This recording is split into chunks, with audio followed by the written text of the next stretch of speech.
Okay, got Giants week. It's, the tape tells you what you need to know. Big offensive line, big strong defensive line, playing hard, playing tough. They're 2-1 in our division, and so we don't get into the media reports. We get into the tape, and we're getting prepared to play. Football team with a lot of talented players, a lot of talented coaches, and we're gearing up for a tough battle that we've got to have. Our margin for error has been already in our rearview mirror. We've got to play really good football and find a way to get a win this week. So they have our full attention. Questions?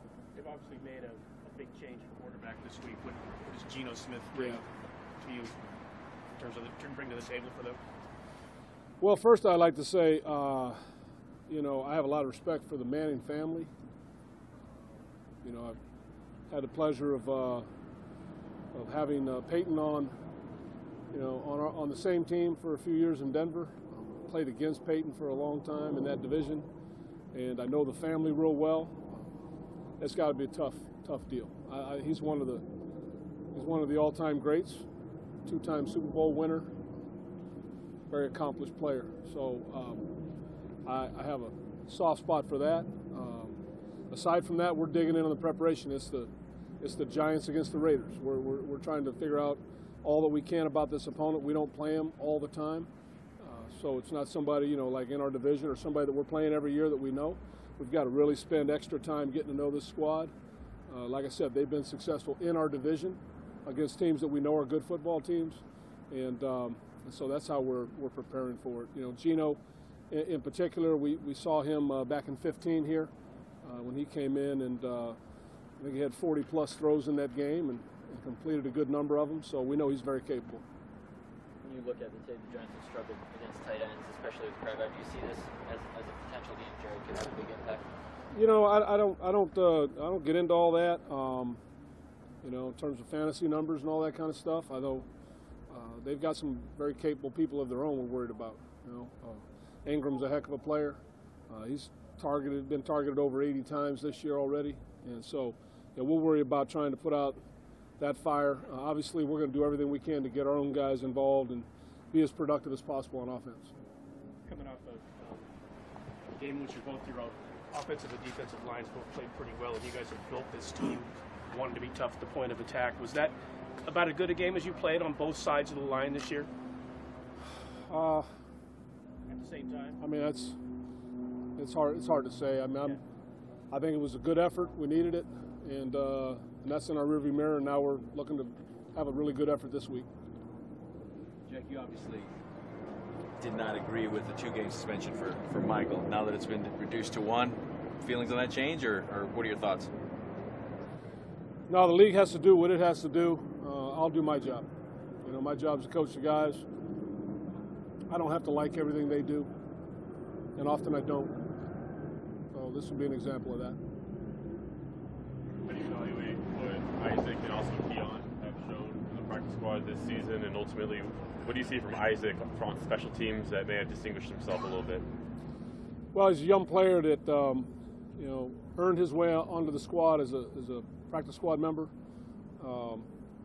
We're looking to develop all the guys that we have in that role, and he's taken advantage of the reps and improved his play as we've gone throughout the year. And I know he's excited about having the opportunity to go out and play. So, we're likely to have him up and let him participate, and looking forward to watching him. You guys brought back into Hamilton from IR. The true moves are done. Any thought to bring Seabass back, or what was his status at that point? No, there's not been any. I don't even believe he's been clear to the point of being ready to do that. But that wasn't ever a consideration. I think Giorgio has handled the job, done a nice job with it, and there's no reason to change at this point. You guys all set? All right. Thank you.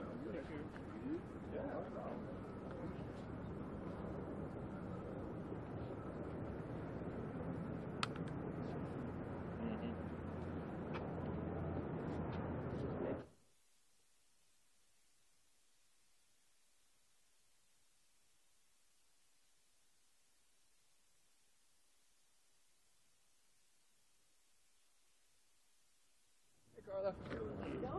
Good. Hi, friends. You got it? Yep. Boom. All right.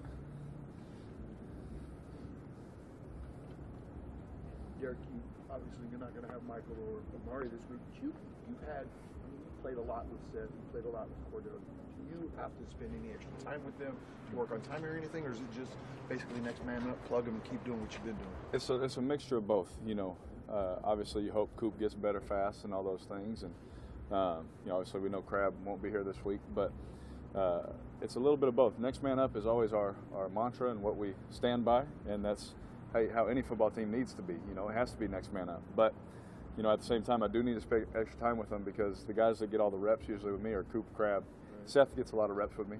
CP on certain things, Johnny on certain things, but now, you know, we got to make sure that we get all of those reps. You know, that sometimes they wouldn't get with me.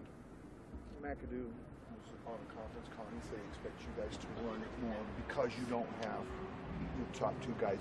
Do you see things changing that dramatically, where you kind of get away from the passing game, or like I said, is it just business as usual for you? You know, yeah, I think we're gonna go wing T. We're gonna run the triple option. So, you know, hopefully that doesn't get out. As part of the fraternity of quarterbacks, as part of the fraternity of quarterbacks, when you see what happened to Eli, what's your reaction? You know, with what happened with Eli, I know this about Eli. He's a great person. I was able to learn from him a couple years ago at the Pro Bowl. We were on the same team. I was very fortunate and blessed to be on that team with him and just learn from him, ask questions, all those things.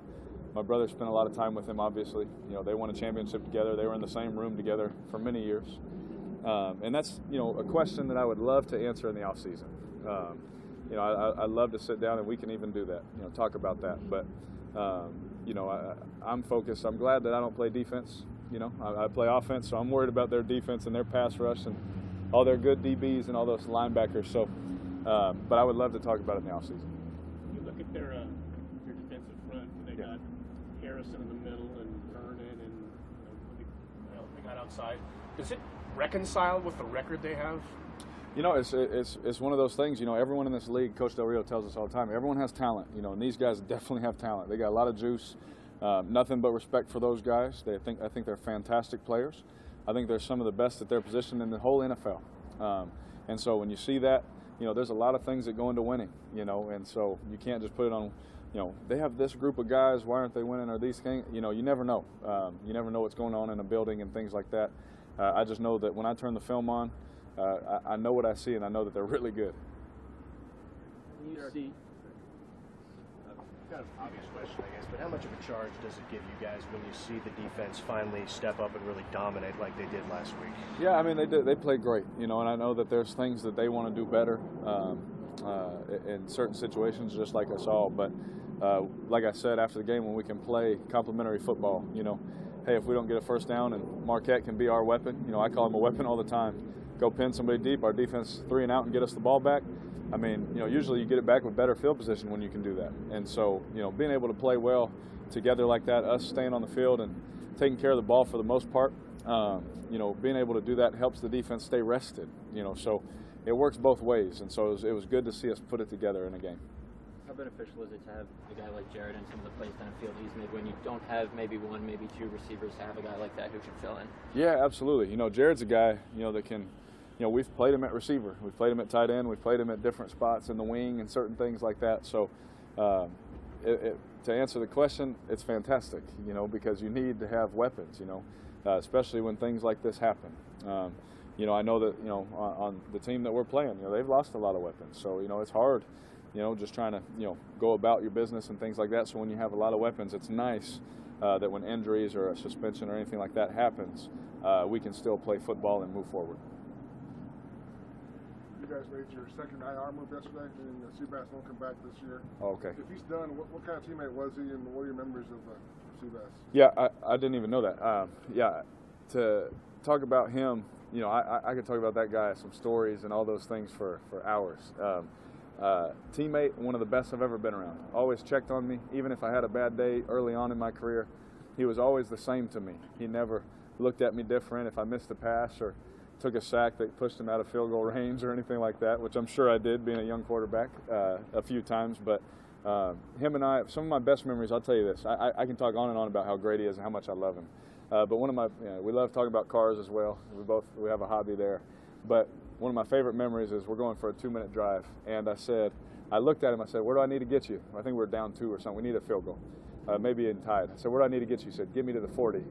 And I said, 40? He said, this 40. I was like, all right, this guy's serious, So, just dreaming, of playing with him someday, because I was a Raider fan, Cowboys and Raiders growing up. So I was like, man, someday, that'd be great if he's still playing, and being able to play with him was really cool, because everything you hope for, he was all that and more. Dad he had a rough game a couple weeks ago. He had a drop. How did he respond after that game, and what sort of just presence is he among the receiver group? He's very quiet. Seth's very quiet, but you can always see him making jokes, so he has his sly way of communicating and things like that. But, he's very, he works really hard, good or bad. You'll always see him at practice, especially pay attention, especially in like training camp and things like that with Seth. If we're doing a drill or the defense is doing a drill or whatever, he's always in the back catching balls from somebody, whether it's EJ, myself, Connor, whether I'm throwing them to him, whatever it is, he's someone that's always working hard. And so, whenever he has a bad game, good game, it really doesn't matter. And that's our culture that we've built here. Good game, bad game, all those things are going to happen. You just worry about the process. You make sure you recover, you prepare, and you compete your tail off. The results will take care of themselves, and he has definitely taken that to heart. Derek, could you explain the cleats? I know my cleats, my cause. Yeah. What are yours specifically about? Yeah, mine are for Valley Children's Hospital. That's where my wife and I, our oldest son, Dallas, he had 3 surgeries there, and they helped, save his life. To have a place that was right there, and I still call it Fresno, but right there in Madera, just 10 minutes from the house. We were blessed and fortunate to have a place like that, just that close. And our time there with our son, we grew to know a lot of people. Obviously, we spent some time there, but we saw how they treated everybody. Everybody knew that I played quarterback and those things while we were there, and none of that mattered. It didn't matter what you did, anything. They treated everybody with the most respect, the most class. They treated everybody the exact same. And when I saw that's where they grew in my book. That's where I said, I knew it was a special place, but when you have to really, go through something there, you never know. So just to be able to represent and create awareness for Valley Children's means a lot to me. I know it'll mean a lot to Dallas someday. I got his name on the cleats, got the skyline of what is the skyline of the city, downtown of Fresno. But yeah, I just to create awareness from, not forgetting where I'm from and where we've come from. Anything more for Derek? Thank you guys. Good. Thank you guys. Does Fresno really have a skyline? Yeah, that's what I'm saying. I said what there is.